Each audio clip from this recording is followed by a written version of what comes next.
Hello and welcome to the video. This one being part 2. I think this is the first time that I've ever split what would normally be one video over 2 videos. And I'm not recording this immediately after the last one either. It's been must have been about 10 days, I think, since I recorded part 1 of this video. Because I realised not long after starting it that it would need 2 videos or one very long video.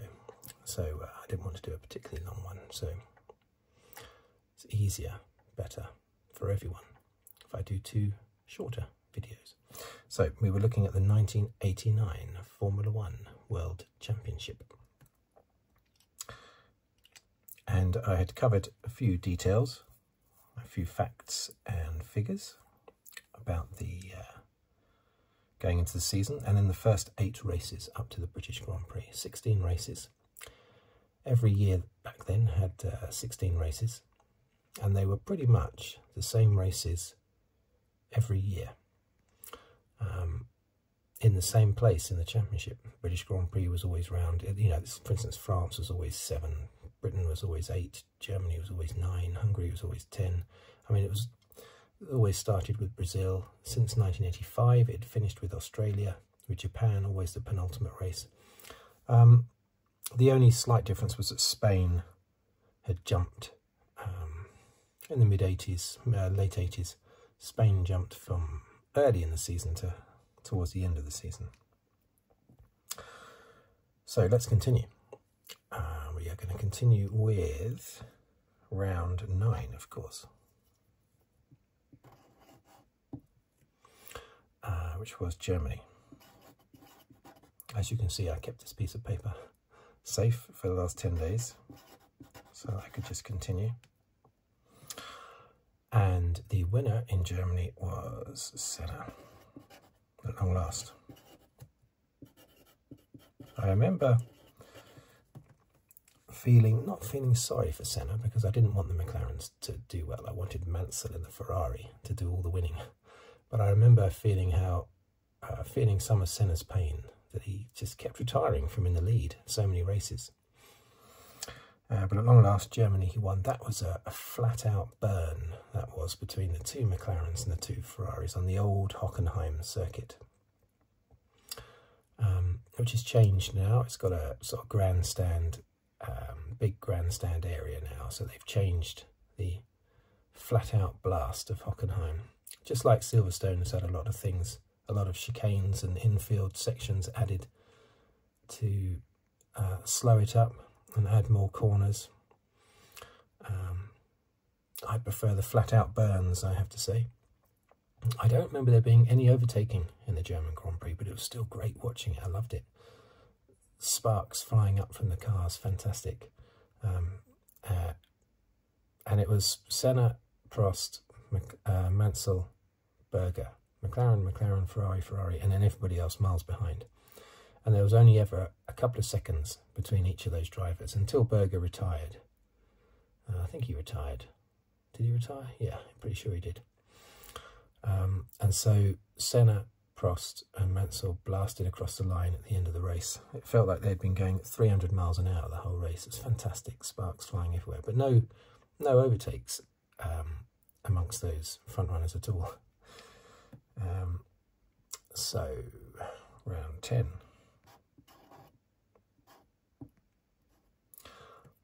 And this one, of course, classic, absolute classic. And I have the race that I recorded on videotape. Back then I used to record all races on VHS videotape.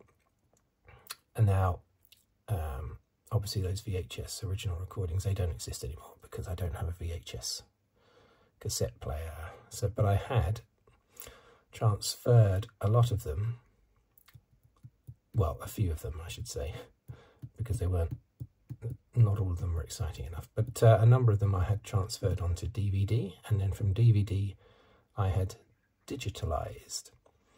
So now I can watch the full Hungarian Grand Prix as recorded on BBC with all the build-up and all the aftermath. I can just watch it on my phone through OneDrive. That's great. Okay, so the winner was Mansell, because that was a fantastic race. Yes, I know people will say that I'm biased, but that really was a fantastic Grand Prix. Fantastic win for Mansell. He came from 12th on the grid, which at the time was the furthest anyone has come from at the Hungarian Grand Prix, and won, although it was only the 4th Hungarian Grand Prix though, so not a lot of competition. I need to make sure this is in focus. Oh, without jogging it too much. Yeah, Mansell came from 12th on the grid, charging up through the field, overtaking plenty of cars, and then I think about, was it 7 laps from the end, 6 or 7 laps from the end, I think, he was right on Senna's tail, and Senna came up behind Stefan Johansson in his Onyx. Stefan Johansson at the end of his F1 career, in an Onyx, and Senna had to suddenly quickly brake and jink to the right. And Mansell took the opportunity to jink to the right of Senna. So suddenly the three of them were abreast for a split second as Senna jinked one way to get past the back marker, and Mansell went the same way as well, around to the right of Senna. Similar to Hakkinen on Schumacher at the Belgian Grand Prix in 98 or 99. It was one of Hakkinen's championship years, I think, when Schumacher went one way past, was it Ricciardo Zonta? And Hakkinen went the other way and got past the back marker and got past Schumacher. Same thing happened here, but instead they both went the same direction. Senna went to the right of Johansson and Mansell went to the right of Johansson and Senna. Fantastic overtaking manoeuvre, and then and his car didn't retire. Mansell's car did not retire, and he continued and he won the race. It had continued a great run because he was 3rd in France, 2nd Silverstone, 3rd in Germany, 1st in Hungary. So when his car was working, he was really racking up the points. Oh dear. Okay, round 12 was, oh, hang on a minute, it's not round 12, is it? What am I? I've ruined the whole video, haven't I? And it's jogging all over the place, like I'm leaning on the table too much. I made a right mess of that. Round 11. Okay, round 11.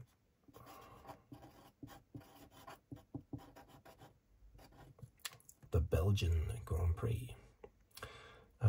Now that, do I remember much about that race?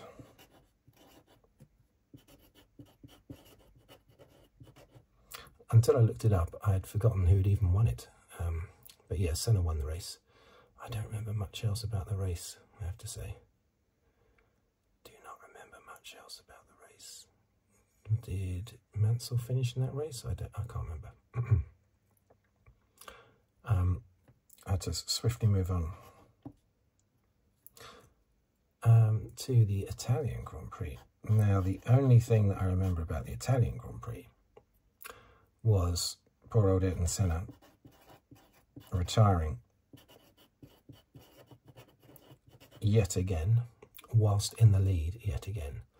His car just conked out, and everyone, all the crowd, all the tifosi were cheering like crazy when he retired, because Prost was going to come through and win. Why is that still in focus? I hope it is. Now, why were they cheering?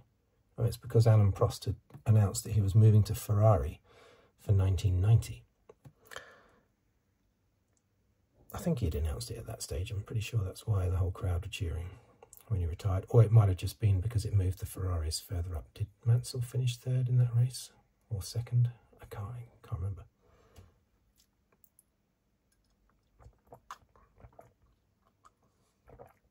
As you can see, I think it's quite fun to go by my memory. It makes it a little bit more human if I recount these details, mostly by memory. Some of the details, yes, I've looked up. Like I'd forgotten that Senna won the Belgian Grand Prix. So to make, you know, all the winners complete and the championship rundown, there's no way I could remember the top 10 in the championship, all the points they scored. The top 4 maybe, not the top 10. So some things I will look up, but most of it comes from my memory. Otherwise I would just be Wikipedia, wouldn't I? So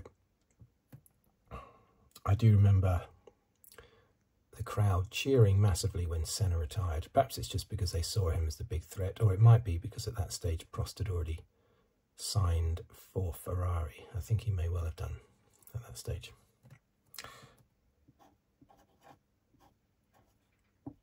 Round 13, Portugal. Oh, this was a torturous race for a Mansell fan. Mansell, just like in Hungary and just like in Brazil, was the dominant. Well, in Brazil it was more so because Senna was out and Prost had a problem with his car, but Mansell was definitely by far and away the quickest car in Hungary, and he was in Silverstone. No, he wasn't in Silverstone, was he? But he was here in Portugal as well. The Ferraris way better, but Mansell had an issue, didn't he? He had an issue because he overshot. He was leading and he came in for a pit stop and he overshot the pit, and instead of allowing his car to be pulled back, he put it into reverse, which I've never seen a car do before or since. He actually, and you're not allowed to, the rules say you're not allowed to put it into reverse. He put it into reverse and just reversed back into the grid slot, had his pit stop, then left, and he got the black flag, disqualified for reversing in the pit lane. Not a penalty, full-on disqualification, which seemed a bit harsh. But Mansell was then naughty because Mansell was tussling with Senna. He had lost some position and he'd come out of the pits third. He'd caught up with Senna. He was tussling with Senna and he crashed with Senna. They both had an accident. He was trying to overtake Senna. Senna was resisting. I don't know why Senna was resisting because, well, clearly they hadn't. The radio was still around then because radio had come in I think 87. So I don't know why the team weren't letting Senna know that Mansell had been disqualified. Berger was leading and Berger went on to win the race, but his only win of the year, that was. But he was way slower than Mansell, Berger, but Mansell had messed up in his pit stop and then was resisting being disqualified. I don't know how long he was going to go on for. I think that he was waiting for the team to sort of argue the case. But whilst doing that, he crashed with Senna, trying to overtake him. And that got him even more punishment. And he was then banned from the following race in Spain. Mansell was.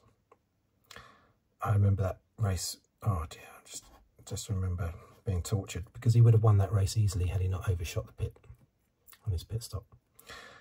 Round 14 was Spain. I can't remember anything about that race, but Senna won it simply because I looked it up, but I can't remember any details. I probably wiped it from memory because Mansell was not in the race. But at least for Senna, it was not a retirement, which is good. So round 15, Japan. And this is where the season was decided, of course. Senna and Prost battling it out. Now, Senna had driven better than Prost all year, unlike the previous year in 88, where they were pretty much level, I would say. In 89, Senna was way quicker than Prost. I think Prost said that inferred that McLaren were favouring Senna more so, and that's why he left the team. But he was the darling boy, Senna, you know. The new darling, because Prost had been the darling at McLaren. But Prost, in this Japanese Grand Prix, this was probably Prost's best race of the year, and he really took it to Senna.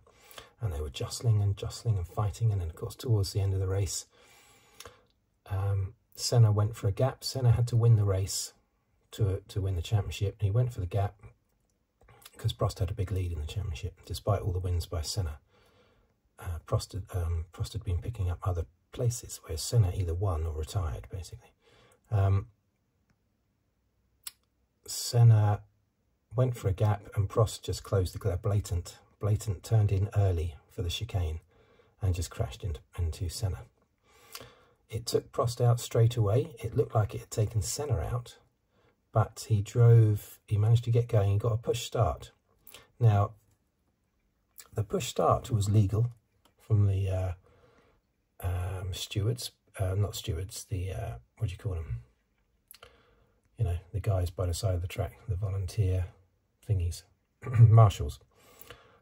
Being push started, that's not what got Senna disqualified in the end. I think what got Senna disqualified was the fact that he didn't join the track at the proper point.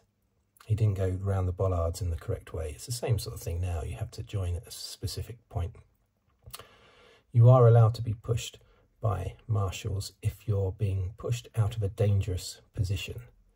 And he was. So I don't think that's what got him disqualified. I seem to remember it was the fact that he joined the track in the wrong spot. Again, disqualification seems a bit harsh for that, rather than a penalty. Anyway, Nannini had got past them both due to that accident. He had been about, 25 minutes behind in third place, but he had closed up during all the shenanigans with this accident. He got past. He was a few seconds ahead of Senna with about 2 laps to go. Senna rejoined, caught Nannini very quickly, overtook him, and won the race, but was then disqualified. So Nannini took the win, and Prost took the championship. And McLaren, Benetton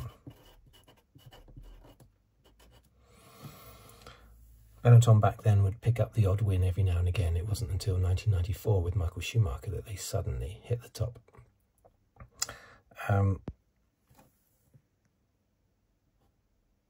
Nannini took what would be his one and only win. Didn't he die in a helicopter crash, Nannini, or at least was heavily damaged in he definitely had a helicopter crash, Nannini, and I think he is dead now. Apologies if he isn't, but I know he had a big helicopter accident, pretty sure. Anyway, great driver, but didn't manage to fulfill his potential, just like Robert Kubica. It's just one win, and John Alesi, just one win, Yeah, so the interesting thing is that McLaren appealed against Senna's disqualification, even though it was their other driver, Prost, winning the championship. So they were appealing against Prost, their own driver, winning the championship, which again annoyed Prost, of course. McLaren shouldn't have really got involved between their two drivers, appealing. That just showed the favouritism, basically. But anyway, that was Prost world champion, because Senna had so many retirements, even though he had been totally dominant. As so often happened back then, the championship was decided in the penultimate round in Japan, not Australia. Australia, I think Senna was leading. Often a bit of a flat race, Australia, because the championship was often decided most of the time before the last race. But Senna crashed into the back of Martin Brundle. I think it was wet. I seem to remember it being very wet. And it was actually Thierry Boutsen. I think Prost retired his car because he thought it was too wet, which he did sometimes do when it rained. Oh. And so Thierry Boutsen was to win the race in his Williams. So, number of wins, we had Senna with 6, Prost, the champion, with 4, Mansell had 2, Boutsen had 2, Berger 1, Nannini 1.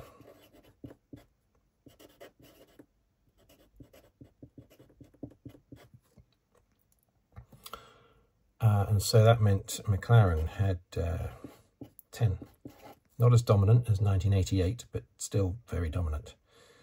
Ferrari had 3.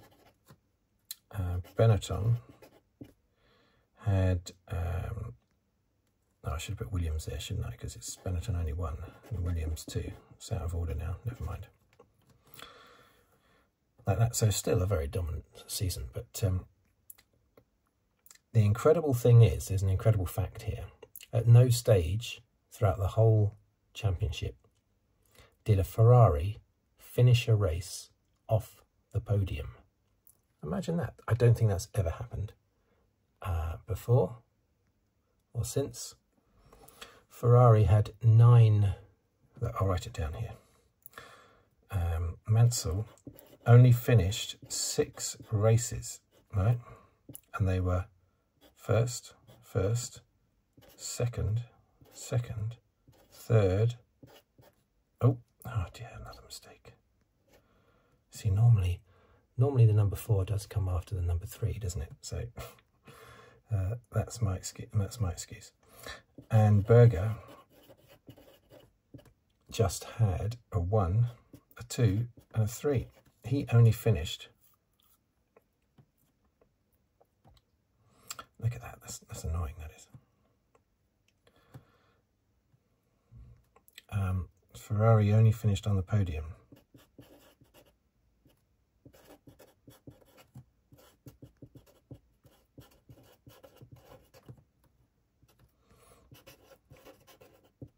It's UM, isn't it? Yeah. Only finished on podium. They had 3 wins, 3 seconds, and 3 thirds. So, I mean, that's incredible, isn't it? Ferrari, let's just emphasize that. First times 3, second times 3, third times 3. And they were their only finishes out of 32 potential finishes from the 2 cars. They only finished 9 out of 32, and all of them were on the podium. So that shows you what a good car they had. But it just retired so much of the time. 3 wins, 3 seconds, 3 thirds. That's an incredible fact. And Berger didn't score until the Italian Grand Prix. That was the first race that he scored in. Again, that's amazing. That's incredible. Right, so let's just do the championship rundown then. We had Prost way out in front, despite winning less races. He had 76 points. The best 11 results rule, though, he actually scored 81. But they were still doing the best 11 results. That didn't stop till the following year. I think 1990 it stopped, didn't it? Or was it 91? I always forget that, and I always question that in these videos. It was either 90 or 91 that the best 11 results rule was scrapped. Senna only scored 60 points. Now, bearing in mind he won 6 races, right? So 6 races, that's 54 points. So 54 of Senna's 60 points came from wins. That shows you his dominance. Basically, he either won, just like similar to Mansell in 87. Senna only won or retired. Totally dominant that year, but his car kept conking out on him. Ricciardo Patrese, who didn't win any races but was just consistent, was 3rd in the championship, 40 points. 4th was Mansell with his 38. 5th, Boutsen with 37. He had 2 wins, remember.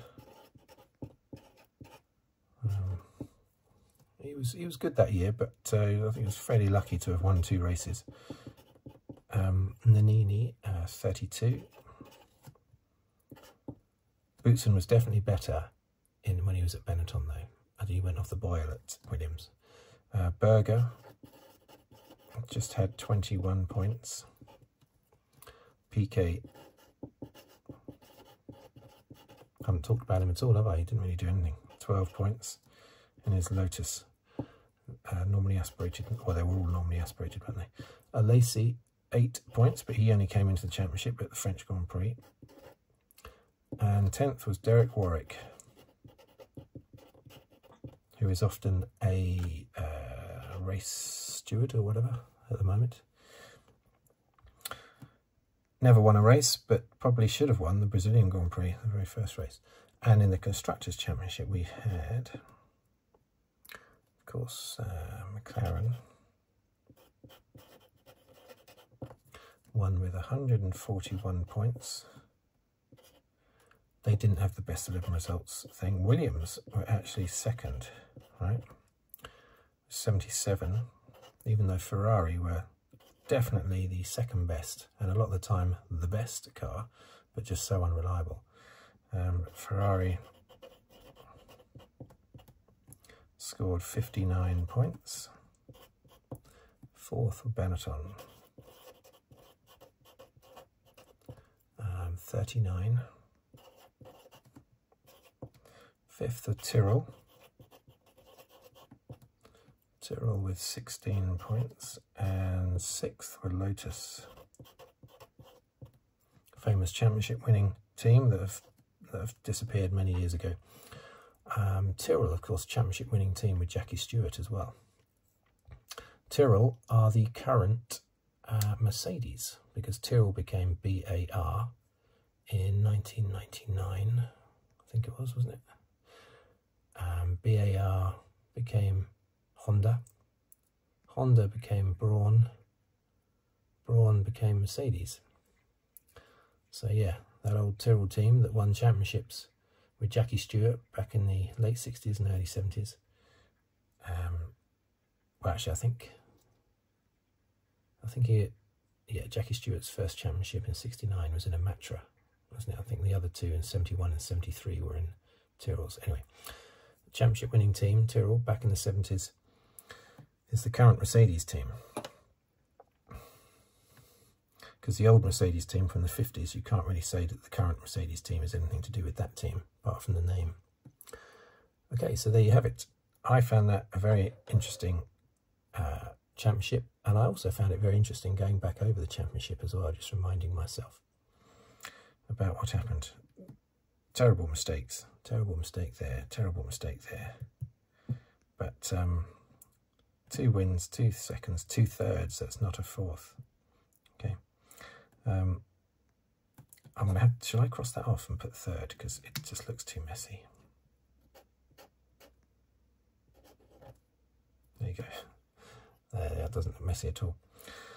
2 wins, 2 seconds, 2 thirds for Mansell. 1 win, 1 second, 1 third for Berger. Very strange fact that 9 finishes, all of them on the podium for Ferrari. Right. So there you have it. Interesting championship for many different reasons. Even though it was a comfortable win for Prost in the end, despite being totally outdriven by Senna all year. Right. Thank you for watching. Thank you for listening. I'll do more of these, of course. Plenty of years for me still to do. And complicated, long-winded ones will go over more than one video, probably. So, once again, thank you for watching. Thank you for listening. If you'd like to subscribe, please do so. Like the video or comment or leave a tip on the thanks button below the video. And I will see you on the very next video, hopefully. Thank you, and goodbye for now.